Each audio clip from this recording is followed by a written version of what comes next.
Les crêpes, c'est super sympa, mais c'est encore plus sympa quand on sait exactement le nombre de crêpes qu'on voudrait préparer.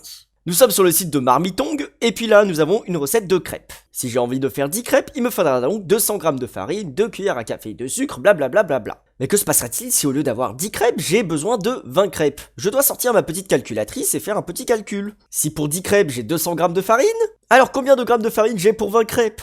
400 g de farine. Bon, heureusement il y a Marmiton qui le fait pour nous. Si jamais je clique sur le plus ici, vous pouvez voir que la quantité elle augmente et elle est calculée toute seule, c'est magnifique. Mais du coup on peut se poser la question, comment fait Marmiton pour calculer la quantité de farine à partir du nombre de crêpes? Ou bien le rhum, je ne veux exclure personne. Eh bien Marmiton utilise un programme qui va calculer la quantité d'ingrédients à partir du nombre de crêpes qu'on va donner. Donc nous allons essayer de recréer ce comportement de notre côté sur notre page internet. Et donc si on affiche la console, on a une machine qui va nous préparer 10 crêpes et du coup qui va nous calculer le nombre de grammes de farine. Oui, cette machine est très pratique parce qu'on peut la déclencher autant de fois qu'on veut, le problème c'est qu'elle va toujours préparer 10 crêpes. Si jamais on souhaite préparer 20 crêpes, il faudra donc qu'on change la quantité de crêpes, ici. Et il faudra également que l'on change et qu'on calcule la quantité de farine. Ouf, comme ça vous donnera un résultat correct aussi. Le problème c'est qu'actuellement ce programme il marche seulement pour 20 crêpes et pour 10 crêpes. Que se passerait-il si je voulais créer une crêpe, 2 crêpes, 3 crêpes, 1000 crêpes, 1500? Ah c'est pas pratique surtout imaginez qu'on puisse faire une petite erreur de calcul, on se retrouverait vite débordé. Pour éviter d'avoir à rentrer ces quantités à la main comme ceci, serait de stocker le nombre de crêpes exact quelque part et de calculer la farine à partir de ce nombre de crêpes. Et enfin il ne resterait plus qu'à l'afficher à l'intérieur de notre console log. Et plus besoin de vérifier systématiquement qu'on ait la même quantité de crêpes pour les deux lignes. Et c'est là tout l'intérêt des variables. De cette manière, si jamais j'ai envie de changer le nombre de crêpes et de relancer le programme, je n'ai pas besoin de tout réécrire systématiquement à chaque fois. Voici une variable d'exemple. Elle est constituée d'un nom, d'une quantité et d'un mot-clé de déclaration. Ce mot-clé sert à réserver un espace de stockage dans le navigateur. C'est un peu comme si on disait à notre programme « Hey, psst, réserve-moi une petite boîte qui va s'appeler ma variable et dedans tu vas lui mettre le chiffre 400. » Et si jamais je souhaite l'utiliser, le programme va simplement me ressortir la valeur qui est à l'intérieur de cette boîte. Je peux donc parfaitement l'utiliser pour remplacer n'importe quelle quantité dans le programme. Et voici le résultat. Ok, c'est formidable, mais nous ce dont on a besoin c'est de calculer le nombre de crêpes et de calculer aussi la farine en fonction du nombre de crêpes. Alors c'est parti, nous allons créer une variable qui s'appelle nombre de crêpes. Notez que le nom doit être tout attaché, on ne peut pas avoir d'espace dans une variable. Ensuite nous écrivons égal pour signaler qu'on veut mettre quelque chose à l'intérieur de cette petite boîte, qui sera égal à un nombre. Et à partir de là, le nombre de crêpes est égal à 10. Donc à tout moment dans le code, si jamais je fais référence au nombre de crêpes, ça va m'afficher 10. Magnifique! Et ici nous avons créé une deuxième variable qui va s'appeler farine et qui va contenir la quantité 200. Et maintenant, nous n'avons plus qu'à faire le remplacement. Nous pouvons donc réutiliser le nombre de crêpes ici, voici le résultat, et nous pouvons utiliser la farine ici. Et voici le résultat. Ça marche à merveille, c'est fantastique! Nous allons donc juste réutiliser la quantité du nombre de crêpes que nous allons multiplier par 20.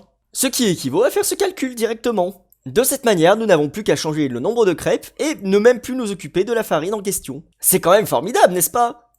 À partir de maintenant, toute cette partie-là du code va être automatisée, c'est-à-dire que peu importe le nombre de crêpes que nous allons saisir, ça va toujours fonctionner. Je propose qu'on fasse un test, alors disons que cette fois-ci je veuille refaire des crêpes, c'est vraiment la chandeleur, là c'est parti. Mais que cette fois-ci, au lieu d'en faire 10, je voudrais en faire 100. Pour ça, il va falloir que je modifie le contenu de la petite boîte qui s'appelle nombre crêpes, pour que notre programme puisse fonctionner avec le nombre 100 à la place du nombre 10. Pour modifier le contenu d'une variable, il suffit d'écrire son nom ici, égal pour signaler qu'on veut mettre une nouvelle valeur à l'intérieur, et la valeur en question. Cette valeur va écraser l'ancienne valeur qui était 10, ce qui fait que le nombre de crêpes est actuellement égal à 100. Et voici le résultat, et on a un petit souci. En effet, la farine n'a pas été modifiée correctement. Bah mince, pourtant je l'ai écrite ici, je ne comprends pas, qu'est-ce qui se passe? Et oui, parce que c'est vrai, nous avons changé le nombre de crêpes.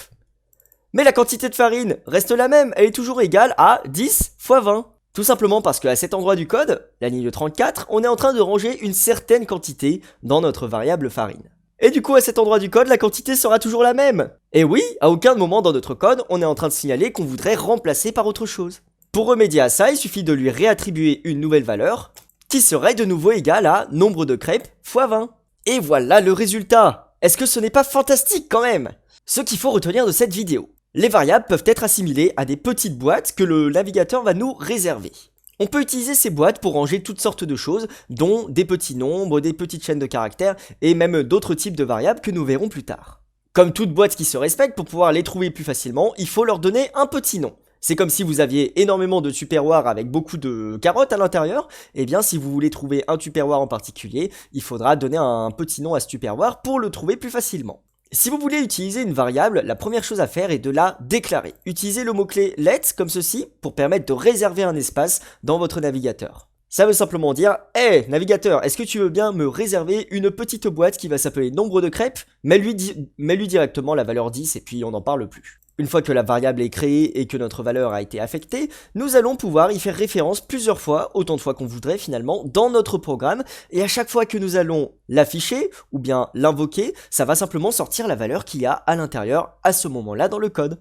Par exemple, ici, je décide d'afficher la quantité qui est prévue dans le nombre de crêpes, qui est égal à 10. Je peux également l'utiliser à l'intérieur d'opérations. Cette ligne de code va simplement utiliser la quantité actuelle du nombre de crêpes et va la multiplier par 20 pour la ranger dans la variable farine. Et enfin, si jamais vous souhaitez modifier le contenu d'une variable, vous avez juste à écrire son petit nom ici et suivi de la nouvelle quantité que vous voulez attribuer. Dans ce cas précis, puisque le nombre de crêpes va influer sur la quantité de farine, eh bien il va falloir réattribuer la quantité de farine également. Merci pour votre attention, bon courage pour la suite de votre aventure.